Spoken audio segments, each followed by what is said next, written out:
It is now my pleasure to introduce our first speaker, Dr. Alex Hidalgo from Texas Christian University. His title is Cartography as Commodity, Archives, Fetish, and the Maps of the Relaciones Geográficas at the Benson Latin American Collection. This session is sponsored by the Texas State University Department of History. Professor Hidalgo is Associate Professor of Latin American History at TCU. An interest in spatial history and the visual modes used to communicate across cultures guided his first book, Trails of Footprints, A History of Indigenous Maps from Viceregal Mexico, UT Press, and it's at their table if you're interested. Historical articles in American Historical Review, Ethnohistory, and the Hispanic American Historical Review have analyzed the materiality of colonial books, Mixtec botanical knowledge, and the colonization of Aztec voices. He is at work on a second monograph that considers the way ethnic diversity and racial difference influenced understanding of sound and listening in colonial Mexico. His research has received support from the National Endowment for the Humanities, the Ford Foundation, the Fulbright Commission, and the Library of Congress. Professor Hidalgo serves on the editorial board of the Papers of the Bibliographical Society of America and the executive board of the American Society of Ethnohistory. Please welcome Dr. Hidalgo.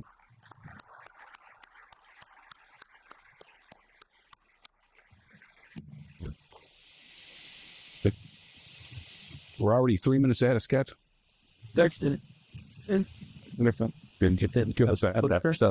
asking the line that he said that doesn't say anywhere in the cancer is this particular arena. I think that going back to another Sorry. Did y'all go way far? I'm going forward or back in? So it's always forward, all the way forward. We back to the beginning. And okay. Thank you very much. This is how I like it. Don't worry. Thank you, Mark. Thank you for that great introduction. Good morning, everyone. It's such a pleasure to be here. I want to thank James Harkins for inviting me to this wonderful event. I'd also like to thank Carlos Varela and Brian Stauffer for their superb organizational skills. I'm going to hope that I can move through this clicker effectively. So today, I've taken the idea of putting Texas on the map metaphorically. You see, a little over a century ago, a group of men here in the Capitol plotted to make the University of Texas the premier location for the study of Latin American history. In essence, they attempted to put Texas on the map of scholarly activity. My talk analyzes two interrelated strands of history: the creation and growth of the Benson Latin American Collection at the University of Texas at Austin, and the lives of the maps of the Relaciones Geográficas, a 16th century Spanish survey of lands, culture, and history of the Americas, currently held at the Benson, or at least a portion of it. Since the library acquired the collection in 1937, analysis of the survey responses and the maps made to accompany them, many drafted by indigenous painters, have slowly captured the attention of scholars in art history, geography, literary studies, and ethnohistory. My discussion today seeks to shed light on the importance, on the formation and importance of Texas archives related to Mexico and Latin America.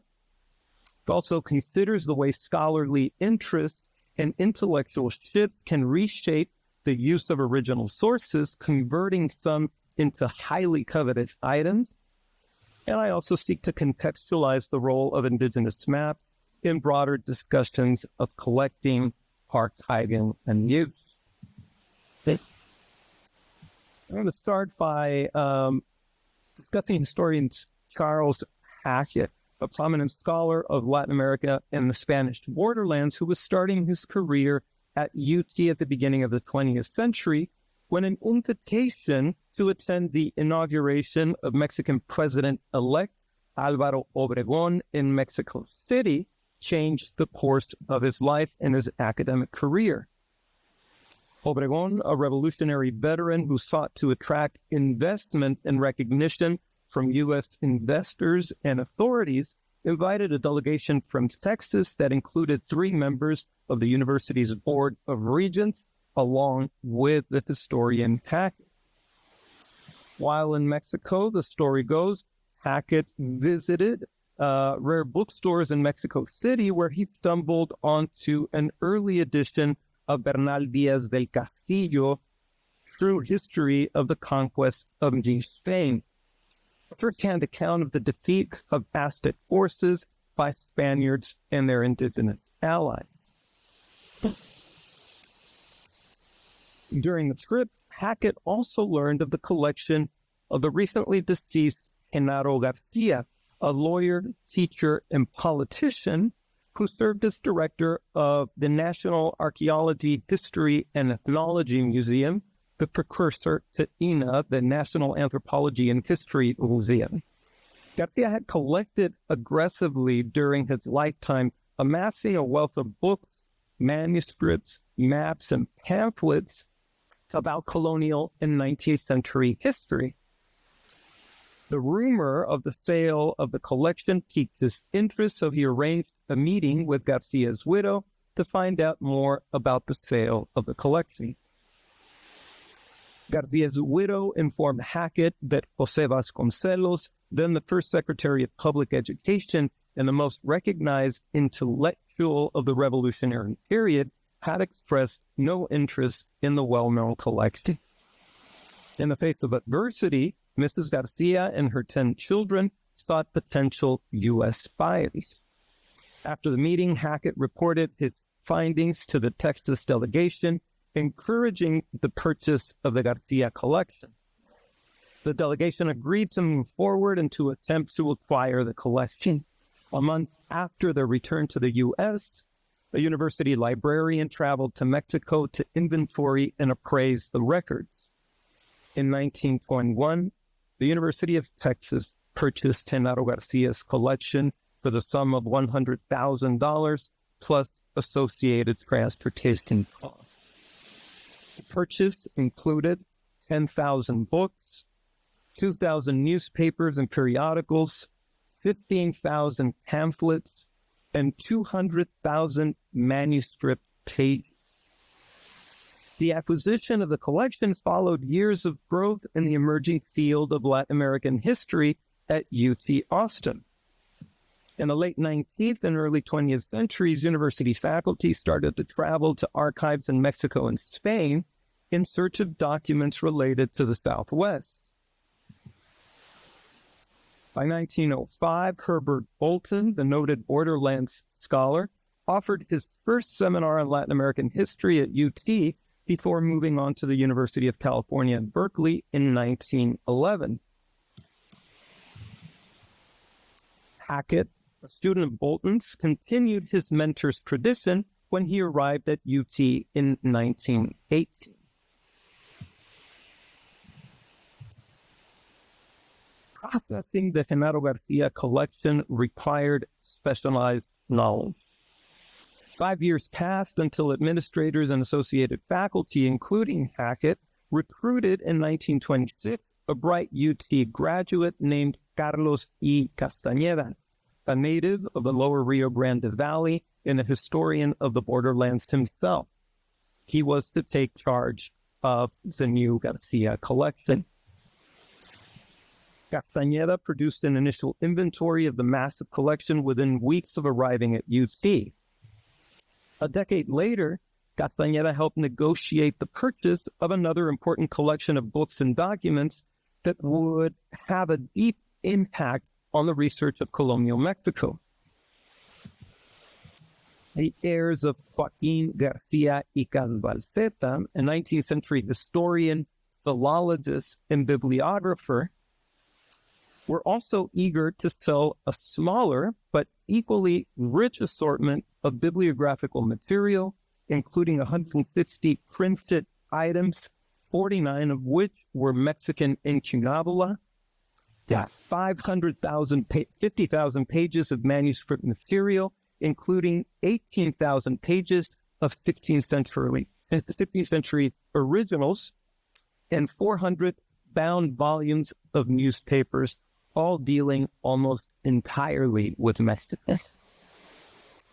Recognizing the importance of Latin America for the university's future goals, Harry Benedict, president of the university from 1927 to 37, noted that by heritage and geographical position, the University of Texas ought to possess resources on the history, law, and literature of Spain and Portugal and their former possessions.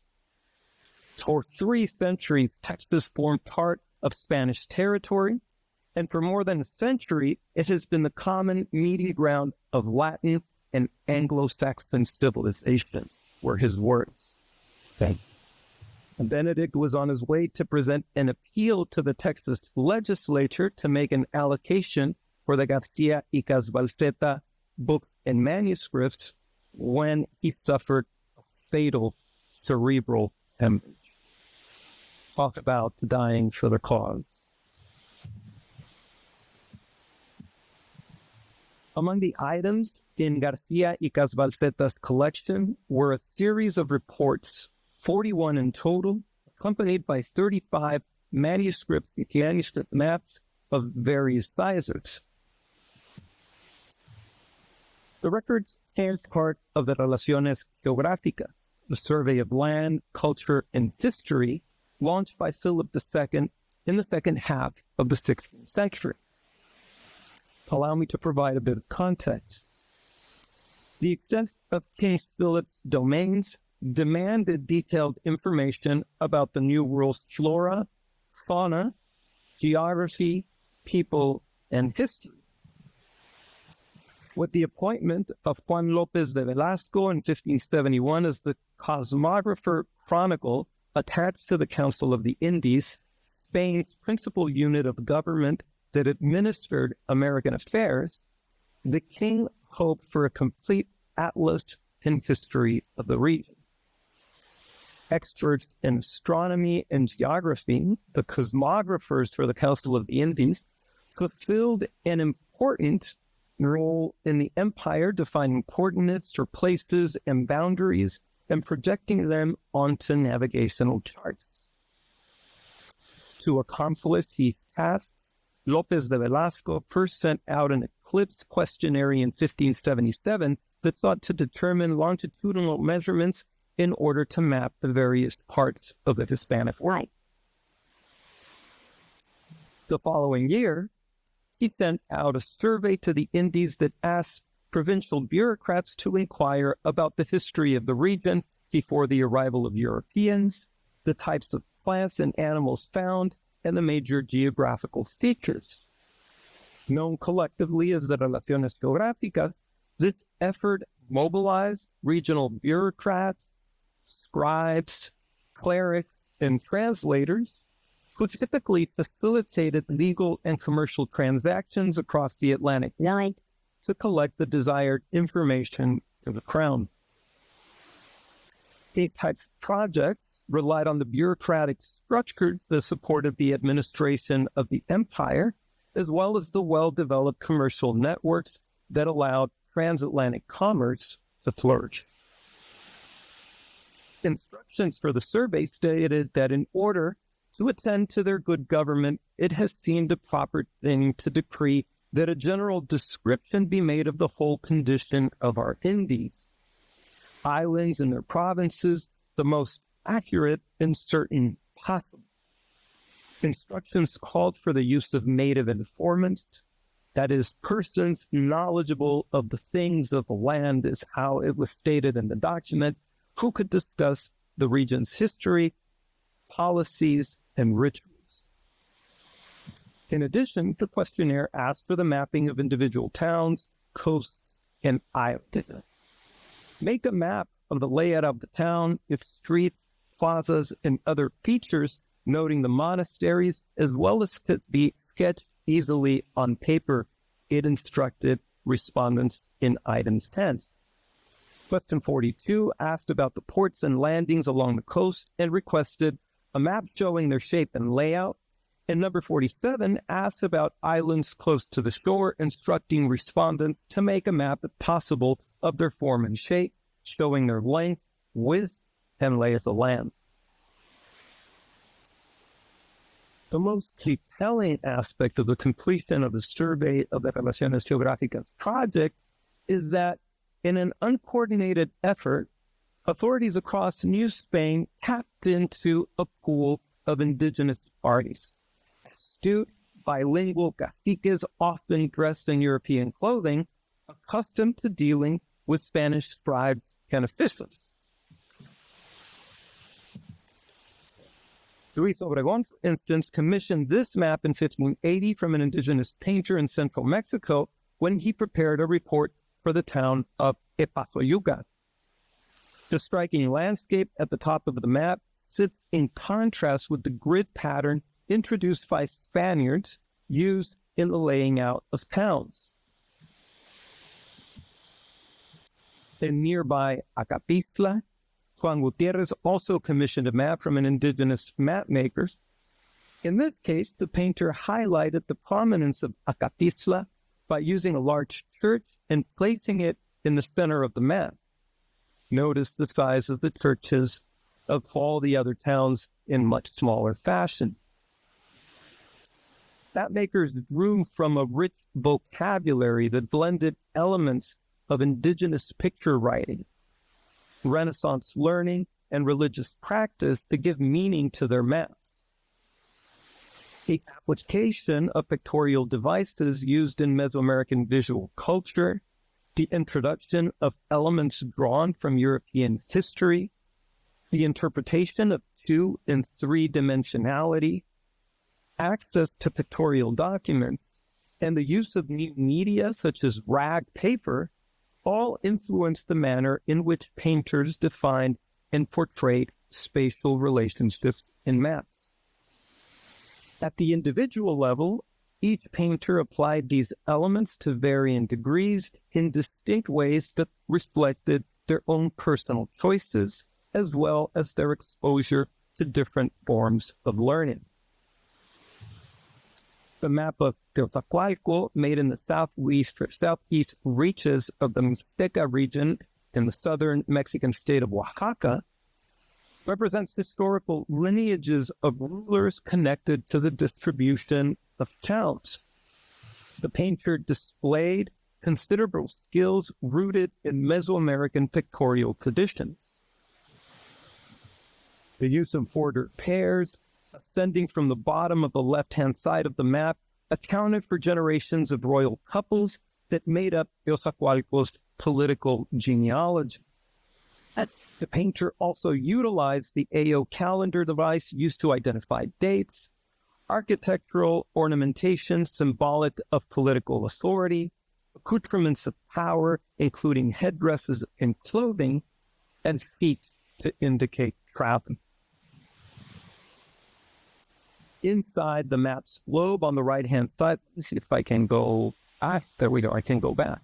Inside the map's globe on the right-hand side, the painter situated Teotihuacan, the cabecera or head town, in the central left, surrounded by its 13 dependencies.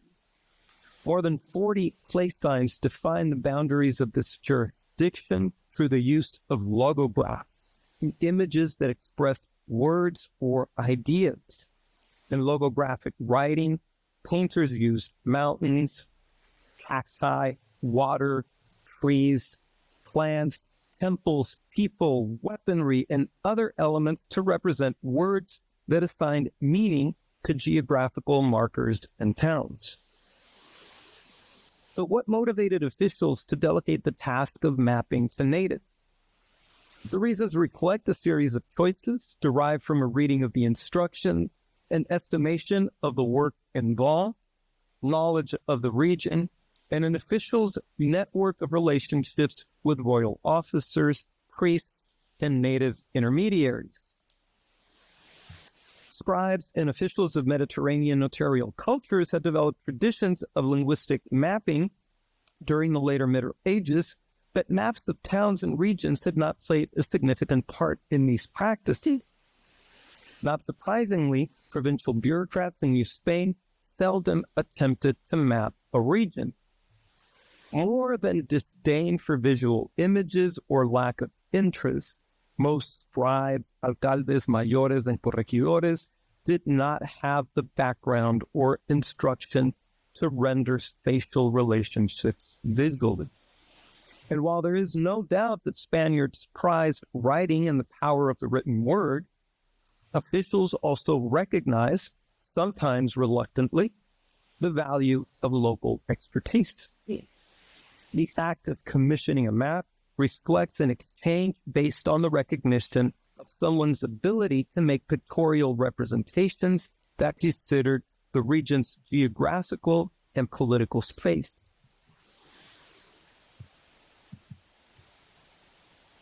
After completing the surveys of the Relaciones Geográficas in the early 1580s, officials returned their responses to Mexico City en route to Spain.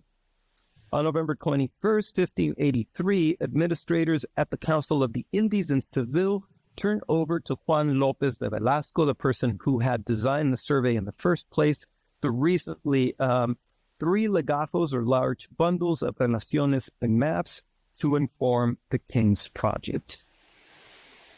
Speculation about López de Velasco's reaction, described in some cases as one of disappointment, masks a collective curiosity over the reception of the map portion of the survey. For one thing, a large quantity of the responses did not include any maps. The majority of maps he did receive reflected indigenous authorship, at best a mixture of native and European pictorial traditions, at worst an unreadable to European eyes visual portrayal of the New World landscape. Whatever the case, the cosmographer scrutinizes the maps and relaciones, cataloging them in a file described as descripción y población. Note the 2 different descriptions on the slide of the maps of Amortepec.